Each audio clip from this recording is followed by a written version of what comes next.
श्री स्वस्थानी व्रत कथा। श्री गणेशाय नमः। श्री सरस्वत्यै नमः। श्री स्वस्थानी परमेश्वरै नमः।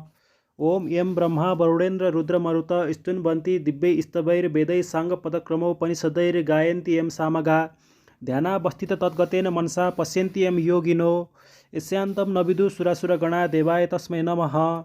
श्रीमच्चन्दन चर्चितो ज्वलवपु शुक्लाम्बरा मल्लिका मालालम कृतकुण्डला प्रबील सन्मुक्ता बलिशोभिता सर्वज्ञान निदान पुस्तकधरा रुद्राक्षे मालाकरा वाग्देवी वनदाम्बुजे वसतु मे त्रैलोक्ये माता चिरं मुखं करोति वाचलं पंगुं लङ्घयते गिरिं यत्कृपातमहं वन्दे परमानन्दमाधवं। नमो भगवते तस्मै व्यासायामिततेजसे यस्य प्रसादात् छ्यामि नारायण कथामिमामि।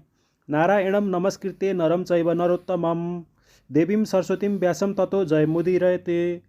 साष्टांगं नमनं कृत्वा स्वस्थानीं परमेश्वरीं कथां सुदोपमां देव्या श्रुत्वा भीष्टफलं लभेते। श्री स्वस्थानी परमेश्वरै नमो नमः। श्री स्वस्थानी व्रत कथा सप्तविंशोऽध्याय। कुमारजी आज्ञा गर्नुहुन्छ, हे अगस्त्य मुनि। त्यहाँ उपरान्त डोलेहरू भन्दछन्, हे महारानी, स्वर्गका अप्सराले श्री स्वस्थानी परमेश्वरीको व्रत गर्न लागेको देख्यौँ। उनका संसर्गमा हामीले पनि व्रत गर्न लाग्यौँ र विलम्ब भयो, क्षमा गर्नुहोस्। तपाईलाई पनि श्री स्वस्थानी परमेश्वरीको प्रसाद ल्याइदिएको छ, लिनुहोस्। डोलेहरूले यति भनेको वचन सुनि चन्द्रावती अति क्रोधित भई राता राता आँखा पारी दारा किटी नागले श्वास फेर्दा झैँ सुस्केर हाली मत्ता हात्ती रिसाउँदा झैँ ठुलो स्वरले गर्जन गरी भनिन्, हे पापी डोले हो, मलाई यस्ता वनमा एक्लै छाडी व्रत गर्न पछि लाग्यौ। सेवकको धर्म यही हो। त्यस व्रतले तिमीहरूलाई खान दिन्छ कि जो स्वस्थानी भनेको सुनेकी पनि छैन, कहाँकी देवी हो, के गर्न सक्छे? तिमीहरूले मलाई नटेरेको हो। वनमा भएर मात्रै न त तिमीहरूलाई मारिहाल्ने थिए, कहिले पुगुला भनी हतपताई आए कि मलाई विलम्ब गरिदियौ। अपराधीमा पनि ठुलो अपराधी भने तिमीहरू जस्तालाई म के बनाऊ? यति भनी चन्द्रावतीले बाँदर कुदे झैँ कुदी गई डोलेका हातदेखि श्री स्वस्थानी परमेश्वरीको प्रसाद खोसी फालिदिइन्। अब पनि यसै गरौँला कि चाँडो लैजाऊ भनिन्। तब बिचरा डोलेहरू डराई आँखादेखि आँसु खसाली केही पनि भन्न नसकी मनले श्री स्वस्थानी परमेश्वरी सम्झी चुप लागि डोली बोकी गए। लावण्य देशका नजिक साली नाम गरेको नदी थियो। त्यहाँ पुगी आधा नदी तरिसकेपछि श्री स्वस्थानी परमेश्वरीलाई निन्दा गरेको हुनाले अकस्मात चाँदनी टाँगे जस्तो मेघ उठी मुसलधारा झैँ पानी बर्स्यो। ठुलो बतास आयो र चन्द्रावती साली नदीमा डोलीदेखि खसिन्। डोलेहरू श्री स्वस्थानी परमेश्वरीको प्रभावले पंक्षी रूप भई कैलाशमा गई आनन्दले शिवपुरीमा रहे। जो मनुष्य श्री स्वस्थानीको व्रत गर्ला त्यसले त्यो पदवी पाउला। त्यहाँ उपरान्त चन्द्रावती ब्राह्मणी महापातकी भई जलभित्र पौडी रहिन्। चन्द्रावती साली नदीमा खसेको दिनदेखि साली नदी बग्न छोडिन्, स्थिर भइरहिन्। यो दृश्य नदीमा माझीहरूले देखेर यो के आश्चर्य भयो। यस नदीमा ग्रह आई बस्यो कि नाग आई बस्यो अथवा यज्ञमा केही उत्पात हुन लाग्यो र यस्तो भयो कि यो कुरा राजा छेउ कहने हो भने नवराज राजा छेउ गई बिन्ती गरे, हे महाराज, साली नदी बगिनन्, स्थिर भइरहेकी छन्। यस्तो भएको हामीले सुनेका पनि थिएनौँ, आज आफ्नै आँखाले देख्यौँ। आश्चर्य भयो, विचार गरी बक्सनुहोस्। यति माझीको वचन सुनि नवराज राजाले मन्त्रीलाई डाकी माझीहरूले भनेको वृत्तान्त कहे र लोक समेत भई साली नदीमा गई माझीहरूलाई भित्र केही जन्तु छन् कि जाल हाली हेर भनी हराए। माझीहरूले हवस् भनी जाल हाली हेर्दा चन्द्रावती ब्राह्मणी जालमा अल्झी आइन्।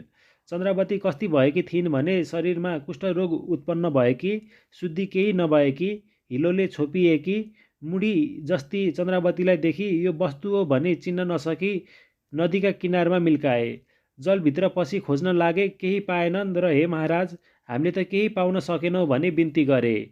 त्यहाँपछि नवराजले, हे गङ्गे, तिमी किन स्थिर भइरहेकी छौ मैले जान्न सकिनँ, मदेखि प्रसन्न हौ भनी हातमा अर्घ लिई नवरत्न समेत गरी गाईको दुधले अर्घ दिए। राजाले अर्घ दिनासाथ साली नदी बगिन्। त्यो देखि नवराज राजाले आश्चर्य मानी लोक समेत भई दरबार फिरे। त्यहाँ उपरान्त चन्द्रावती ब्राह्मणी कस्ती भइरहन् भने छेडमा चेष्टा, छेडमा मूर्छा हुने, छेडमा क्षुधा तृष्णा हुने, यस्ता तरहले महाकष्ट पाए मुढो झैँ साली नदीका किनारमा रहिन्। एक दिन साह्रै भोक लाग्यो र खानेकुरा केही नपाउँदा माटो खाउँ भने माटो हातमा लिइन्। त्यो माटो पत्थर भइगयो। पत्थर पनि खाउँ भन्दा हाड भयो। हाड पनि खाउँ भन्दा ठुलो बतास आयो र उडाइ लग्यो। श्री स्वस्तानी परमेश्वरीलाई निन्दा गर्नाले शीत प्यास र भोकदेखि भएको नाना दुःख सहिरहिन्। त्यहाँ उपरान्त नवराज राजाले आफ्नो राज्यमा भएका सम्पूर्ण ब्राह्मणहरूलाई डाकी पूजा गरी श्रद्धापूर्वक दक्षिणा दिई भोजन गराए। नवपुरका कपिल नाउँ गरेका ब्राह्मण 2 भाइ पनि राजाको ब्राह्मण भोजनमा जान भनी त्यतैबाट आए। चन्द्रावतीले देखिन् र तिमीहरू को हौ, कहाँ जान आयो भनी सोधिन्। ब्राह्मणहरू भन्छन्, हामी कपिल नाउँ गरेका ब्राह्मण हौँ। लावण्य देशमा नवराज राजाले ब्राह्मण भोजनको निमन्त्रणा गरेका छन्, भोजनमा जान आयौँ। तब चन्द्रावती भन्छन्, हे ब्राह्मण हो, 5 दिनदेखि मैले केही खाएको छैन। तिमीहरू भोजनमा जाने भए मलाई पनि केही मागी ल्याइदिए पुण्य होला। म अनाथलाई दया गर। तब ब्राह्मणहरू भन्छन्, हे पापिनी, अहिले हामी यसै हो भन्न सक्दैनौँ, किनभने राजाका दरबारमा के जानौँ, कसो हुन्छ। विशेष हामी ब्राह्मण जातिलाई ल्याउन नहुने वस्तु दिए के ल्याउँला, ल्याउन हुने वस्तु भए ल्याउँला। यस अर्थले तँ आशा गरी नरहेस्। यति भनी ब्राह्मणहरू लावण्य देशमा गए। नवराज राजाले सम्पूर्ण ब्राह्मणहरूलाई पूजा गरी दक्षिणा दिई भोजन गराए। भोजन गरिसकी नवराजलाई आशीर्वाद गरी आनन्दले आफ्ना आफ्ना घर गए। ती नवपुरका कपिल ब्राह्मण 2ले अघिका कुरा सम्झी त्यसै जाउँ भने त्यो पापिनी आशा गर्दी हो, के लगिदिउँ, मागौँ भने कसो गरी मागौँ, लोभी भन्छन् भने केही भन्न सकेनन् र भोजन गरेको ठाउँमा कहिले जाने र कहिले आउने गर्न लागे। त्यसो गरेको गोमा रानीले देखिन् र भण्डारीलाई डाकी भनिन्, हे भण्डारे हो, ती ब्राह्मणहरूले खान पाएनन् र हो कि सन्तोष भएनन् र हो, सोध। हवस् भनी गई, हे ब्राह्मण हो, तिमीहरूले खान पाएनौ कि अथवा सन्तोष भएनौ, इच्छा भए फेरि भोजन गर भन्दा ब्राह्मणहरू भन्छन्, हे भण्डारे, महाराजाका कृपाले इच्छापूर्वक भोजन गर्यौँ, सन्तोष पनि भयौँ। हामी यहाँ आउँदा साली नदीका तीरमा शरीरमा कुष्ठी उब्जेकी, हातपाउ खसेकी कोही स्त्री जातिले देखी र कहाँ जान्छौ भनी सोधी। हामीले राजाको ब्राह्मण भोजनमा जान्छौँ भन्यौ र तिमीहरू भोजनमा जाने भए मलाई पनि केही ल्याइदेऊ। 5 दिनदेखि भयो मैले केही खाएको छैन। त्यसैले अब यसै जाउँ भने त्यो आशा गरिरहेकी होली। केही लगिदिउँ भने कसो गरी मागौँ भनी बसिरह्यौँ। सो कुरा भण्डारीले गोमा रानी छेउ भने। तब गोमा रानीले 2 ब्राह्मणले बोक्न सक्ने जति अन्न देऊ भनी अहराइन्। भण्डारीले हवस् भनी भण्डारमा राखेको वस्तु लिन जाँदा राजाको सम्पूर्ण भण्डार सुकी गयो र केही नपाई, हे महारानी, राखेको ठाउँमा केही छैन, के दिनु भनी बिन्ती गरे। गोमा रानीले यस्ता कुरा सुनि आफै भण्डारमा गई हेरिन्। दिने कुरा केही देखिनन् र आफूलाई भनी राखेको भात दिन अहराइन्। भण्डारीले हवस् भनी भात लिई ब्राह्मण छेउ गई भने, हे ब्राह्मण हो, त्यसको नाउँ गर्ने बित्तिकै राजाको सम्पूर्ण भण्डारको वस्तु सुकी गयो। राखेको ठाउँमा केही पाइएन। यो महारानीलाई भनी पकाइराखेको भात छ, लगिदेऊ, अरू थोक छैन। यति भनी भण्डारीले त्यो भात ब्राह्मणहरूलाई सुम्पिदिए। ब्राह्मणहरू बहुतै शर्म मानी त्यो भात लिई दरबारदेखि निस्के।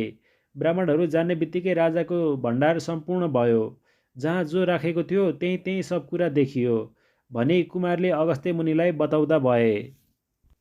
ओम उपनयतु मङ्गल ओ सकल जगन मङ्गलालय श्रीमान दिनकर किरण निबोधित नवनलिन दल निवेक्षण श्रीकृष्णकाले बर्खतु पर्जन्ये पृथिवी सस्यशालिनी देशोऽयं क्षोभरहितो ब्राह्मणा सन्तु निर्भया अपुत्रा पुत्रिण सन्तु पुत्रिण सन्तु पौत्रिण निर्धना सदना सन्तु जीवन्तु शरदां शतं तत्रैव गङ्गा यमुना च तत्र गोदावरी सिन्धु सरस्वती च तीर्थानि सर्वाणि वसन्ति तत्र यत्राच्युतोद्धार कथा प्रसङ्ग या कुन्देन्दु तुषारहार धवला या शुभवस्त्रावृता या वीणा वरदण्डमण्डितकरा या श्वेतपद्मासना या ब्रह्माच्युत शङ्कर प्रभृति वीरदेवै सदा वन्दिता सा मां पातु सरस्वती भगवती निशेषजाड्यापहा कायेन वाचा मनसेन्द्रियैर्वा बुद्ध्यात्मना वा नुसृते प्रकृतिस्वभावात् करोमि यद्यत् सकलं परस्मै नारायणायति समर्पयेतत् अनन्यचेतसा भक्त्या श्रुतं यच्च कथामृतं समर्पयामि तत्सर्वं स्वस्थानीं परमेश्वरीम्। इति श्री स्वस्थानी व्रत कथा सप्तविंशोऽध्याय सम्पूर्णम्। स्वस्थानी व्रत कथाका बाँकी कथाहरू सुन्नको लागि हाम्रो च्यानललाई सब्स्क्राइब गर्नुहुन अनुरोध गर्दछौँ।